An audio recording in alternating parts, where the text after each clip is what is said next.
What's going on, guys? Welcome back to another 603 football podcast. We're here with Tiger On from Wyndham, junior running back. Tiger, you want to tell us a little bit about your season so far? Yeah, no, season's going good so far. I started out strong. I would say I'm in a bit of a slump right now, just trying to, get as many yards as I can right now, just trying to up my production, try and help the team win as much as we can. So you guys are sitting at a clean 4-2 right now with a 1 point loss to Pinkerton and a loss to Londonderry, which you guys are actually leading at halftime against them. What's your takeaway so far from this season with only 2 games remaining? Takeaway so far. I mean, really, I think from starting from the first game against Pinkerton, we started strong, we played great, but I think as the season's been going on, our team's just been getting stronger and stronger each week. I mean, day by day at practice, we're working hard to, fix our offense, really game plan against our teams. And I think, we can come out with a W for these last 2 games. Now, I asked Aiden in the first podcast, I said to him, I said, how is it with having such a superstar running back on your team go against the tank in practice like you in practice? How is it having Aiden to go against him, like having him be the middle linebacker come through the hole and hitting you during practice? I mean, that's a great question. During practice, I really, try to focus on speed, agility, and really reading the defense. And with Goss being, our scout guy playing on defense against us, it really helps me to, visualize and kind of compare against other defenses that we see on film. And it really helps me prepare for the week. Yeah, I was gonna say he probably makes you the most prepared. If I had to say, he's probably one of the best middle linebackers in the state.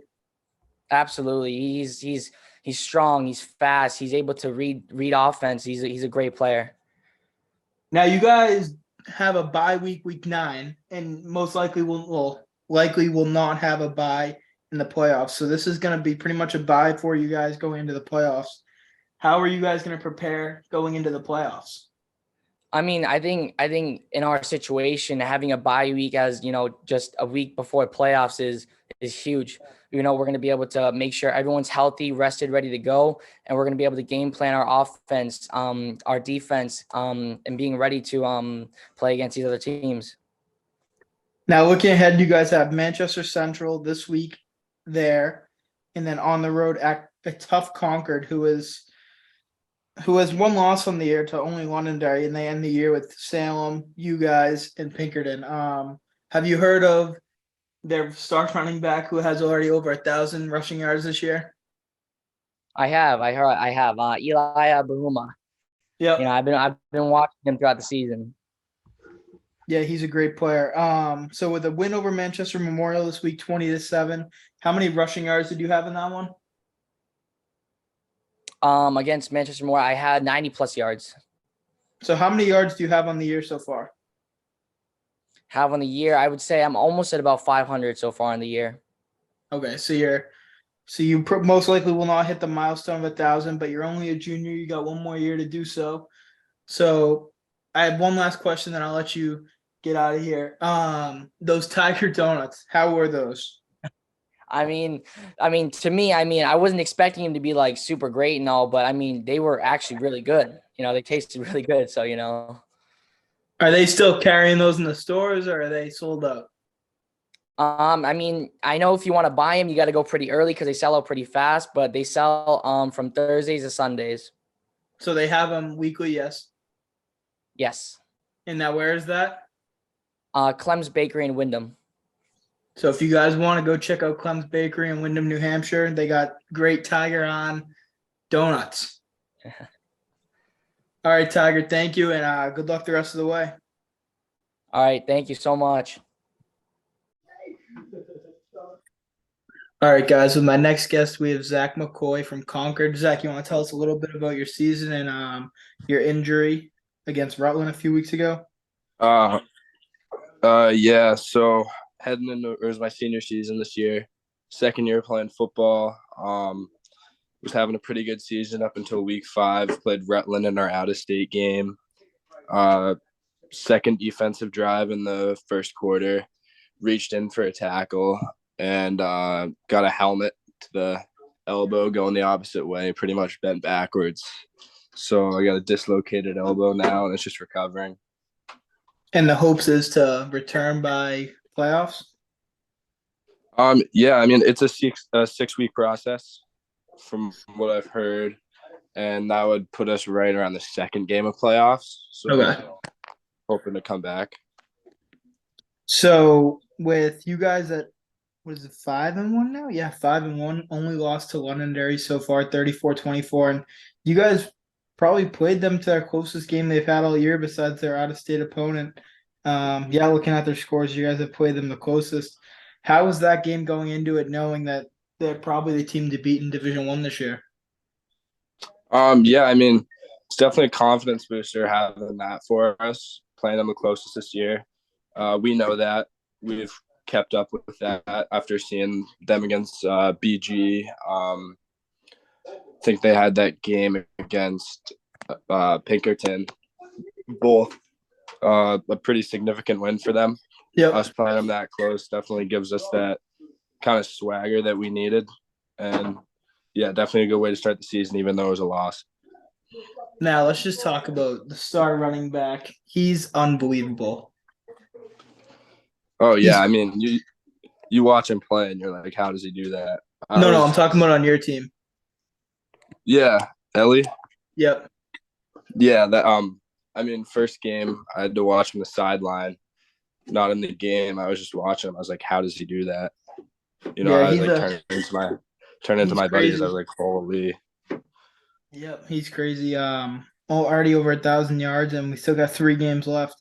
So you guys end with at Salem, home against Wyndham, and then at Pinkerton. 3 tough games. Wyndham and Pinkerton, really good football teams, and Salem can upset a few teams here and there. But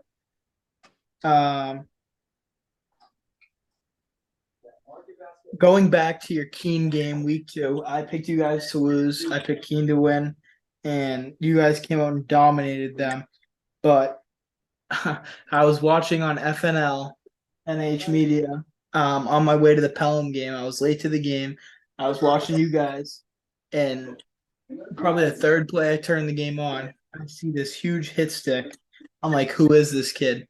And it was you. You want to just go back and recap on that play? I mean, yeah, there was just a lot of emotion that game. There was this post you had earlier predicting our record going 1-7 with our only win to them, and then they Yep. started talking a bunch on Instagram. So, I mean, we kind of got there, and the energy was just unmatched, and they kind of knew they messed up when we got there, which was kind of funny to see. And then, I mean, I was just going back in my pass drops, and I just saw an opportunity to make a big play, and I did it. Yeah, I probably rewind that probably 5 or 6 times, sitting in my car in the parking lot at Pelham High School, walking into their game. I'm like, I have to see this again. And then I just kept going back on it. And it was just that's probably one of the biggest hits all year, and yeah, it's probably the biggest hit of the year, to be honest. Now going back on your injury, obviously it sucks, but how was it to play an out-of-state opponent? It was surprising. They came out fast, came out hard.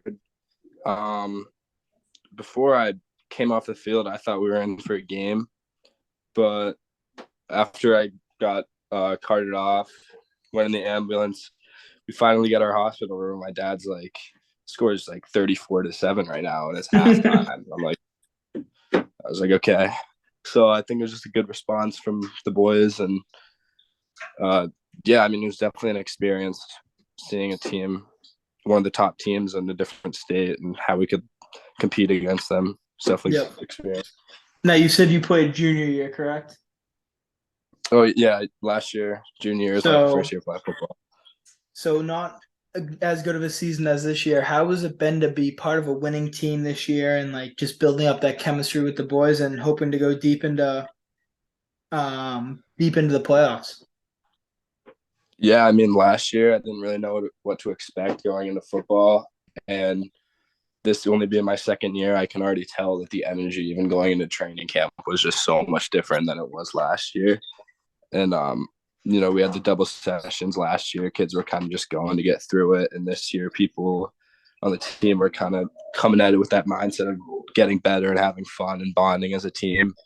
and we do like a lot of hangouts outside of just practice. Like we'll watch Sunday night football. We'll have some like barbecues after some games. So the team's pretty close, which is like obviously a pretty good experience, making friendships as well as being on a winning team. Yep. It's So definitely a good experience. So besides the Londonderry loss, what was the toughest opponent you played against all year besides Londonderry? Oof, that's a good question. I thought Central was pretty tough. They just they got a lot of athletes. They just they don't really put it together. I mean, they show spurts of some really good athletic plays, really good chemistry, and then they kind of fall apart. But they come out fast. They came out hard. They made some big plays. So I'd put Central up there. I know we just played South. That was our closest game that we've won. I thought that Central probably played a little better or probably was a better team than South. We just kind of had a flat second half against South, which is why I think the score reflected that. But Yeah, Manchester Central is a really good team. They beat Dover this past week 18-14, so they're kind of pulling it together now when teams need to pull it together in the late stretch. Zach, I hope you have a quick recovery, and I hope to see you back on the field second round of the playoffs if you guys can get that far. All right. Thank you for having me. Thank you, and wish you a speedy recovery. Thanks. All right, guys. My next guest here, we have Roger Lucas, quarterback for Hanover. Roger, you want to tell us a little bit about you guys' season so far? So far we're 5-1. We have a good team this year. Just came off of a tough loss to a good team, Sauhegan. But yeah, we got a good team this year. So Hanover's sitting at 5-1, which will put them, I believe, third in the West behind Sauhegan and Pelham. Now you got hurt this past week against Sauhegan, carted off in an ambulance. You want to just tell us about that experience and what happened, and if you plan to be back? Yeah, it was pretty scary. I plan to be back hopefully next week. I'm gonna be out this week, but what happened was I was running with the ball. Then I got tackled. I think I got tackled from behind. And then my head hit the ground. And then I was out for about like 15 seconds. That's what my coach said, at least. And then I felt some pain in my neck and in my head. And so I think when you tell the trainer or someone that your neck hurts, that they have to take like all the necessary stuff that they Protocols. Need to do. Yep. Yeah. So they just didn't want me to move or anything. So like a lot of the people thought that I was like paralyzed, but I wasn't. It was really just my neck hurt. So they just wanted to take all the necessary protocols, and I have a concussion now, but And you're I'm only feeling a a lot junior, better. right? Yeah. So you guys are 5-1 right now. You beat Hollis Brookline 35-6, John Stark 33-12, Milford 40-14. And that game was very surprising to me. I thought Milford was going to be a better team this year. Hillsborough during Hopkinton 54-7, and Lebanon 59-0. And then this week you lost 28-6 to Sauhegan. You have a very good Guilford, Belmont, and Pelham team to play in week 8 and 9. In week 7, you guys have Manchester West. Obviously 3 big games coming up. What game are you looking forward to the most if you're back?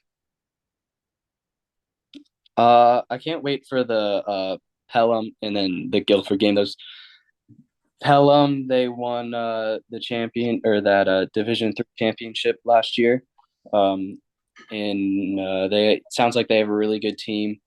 And then Guilford Belmont should also be. Is that what Guilford Belmont? Yep, Guilford Belmont. Yeah, they should be really good. And a fun team to play against. I hear their QB has been killing it, so yeah. Yeah, they're a really good team. Fun game. If you want to check out some of their highlights, they're on NH Sports page this past week against Plymouth. Roger, thank you for talking to me, and I wish for a speedy recovery for you, and I hope to see you play week 9. Yep. Thank you for having me on. To wrap up this week's podcast, we're going to go over the playoff preview in all 3 divisions, starting off with Division 1. We have Londonderry at the 1 seed with an 88 rating, Bishop Girton at the 2 seed with a 66 rating and a bye, Timberlane with 60 at the 3 seed with a bye, Nashua North with the 4 with a 62 rating, Pinkerton with a 60 rating with the 5 seed, Bedford at 6 with a 48 rating, Merrimack 48 rating at the 7 seed, Concord 44 rating at the 8, Wyndham at 9 with 44, Spalding at 10 with 42, Dover at 11 with 38, Exeter 38 at 12, and 13 Portsmouth Oyster River with 34. On the outside looking in, we have Manchester Central and Manchester Memorial with both 16 at 14 and 15. At 16, we have Salem with 12 rating and Keene at 17 with a 10 rating. So it looks like the top 13 teams will get in. Most likely the matchups will be very different in a few weeks from now, but that is looking what it's going to be unless Manchester Central or Manchester Memorial can somehow sneak in. Moving on to Division 2, 8 teams get in. We have 1 Guilford Belmont with a 92 rating, Sohegan number 2, 86 rating, Pelham number 3 with a 78 rating, Bow 78 rating at the 4 seed, Hanover at the 5 with 64, St. Thomas at the 6 with a 58 rating, Plymouth at the 7 with 42, 8 is Kennett with the 40 rating, and on the outside looking in, we have Milford 38 at the 9, Merrimack Valley 38 at the 10, Pembroke 30 at the 11, Sanborn 28 at the 12, John Stark 24 at the 13. So looking like Milford, Merrimack Valley, and Pembroke could all get in if Kennett, Plymouth, and possibly St. Thomas drop. So it looks like Guilford would match up with Kennett, Sohegan would match up with Plymouth, Pelham would match up with St. Thomas, and Bow and Hanover would battle it out. That's all for Division 2. Moving on to Division 3. To wrap up this week's podcast, we're going to end with a Division 3 playoff preview. 1, we have Trinity with a 90 rating. 2, we have Monadnock with an 80 rating. 3, we have Campbell with a 56 rating. 4, we have Fall Mountain with a 50 rating. Only 4 teams get in Division 3. So on the outside looking in, we have Stevens with a 46 rating, Interlakes Moltenborough with a 44 rating, and Kearsarge with a 22 rating. I think the 3 teams on the outside looking in can possibly get in if they win out. Stevens very close to Fall Mountain, only 4 points behind them. Interlakes is 6 behind them, and Kearsarge has a lot of catching up to do if they want to get in. Looks like Trinity has the number 1 seed locked up along with Monadnock and Campbell at the 3. And that last seed is kind of up for grabs between Fall Mountain, Stevens, Interlakes, and Kearsarge. I hope you guys enjoyed this week's podcast. 603 Football. Make sure you guys check it out on Instagram and Twitter. We will also have another podcast coming up on Friday of the Week 7 preview. Hope you guys enjoyed this. Make sure you leave a like and subscribe.